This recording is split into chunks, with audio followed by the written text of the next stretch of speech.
વડોદરામાંથી સમાચાર મળી આવે છે। વડોદરા શહેરમાં આજથી સીબીએસઈ બોર્ડની ધોરણ 10 અને 12ની પરીક્ષાઓનો શાંતિપૂર્ણ વાતાવરણમાં પ્રારંભ થયો છે। પરીક્ષાના પ્રથમ દિવસે ધોરણ 10ના વિદ્યાર્થીઓ માટે ગણિતનું પેપર લેવામાં આવ્યું હતું, જે પૂર્ણ થયા બાદ વિદ્યાર્થીઓએ મિશ્ર પ્રતિસાદ આપ્યો હતો। કેટલાક વિદ્યાર્થીઓના મતે ગણિતનું પેપર અપેક્ષા કરતાં થોડું અઘરું રહ્યું હતું। શહેરના તમામ પરીક્ષા કેન્દ્ર પર કડક વ્યવસ્થા અને ઉત્સાહ સાથે વિદ્યાર્થીઓ પરીક્ષા આપતા જોવા મળ્યા હતા। મારું નામ દેવાંશી છે અને આજે 10th મેથ્સનું પેપર હતું અમારું બેસિકલી। કેવી તૈયારી હતી સારી હતી તૈયારી તો।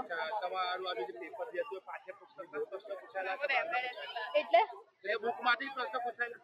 હા, ઓલમોસ્ટ બુકમાંથી પૂછાયા હતા। હા, પણ અમુક ક્વેશ્ચન્સ થોડા અલગ હતા। કેવું ગયું? સારું રહ્યું। હવે જે તમે પ્રશ્નો અઘરા પડ્યા પ્રશ્નો કોઈ અઘરા પડ્યા?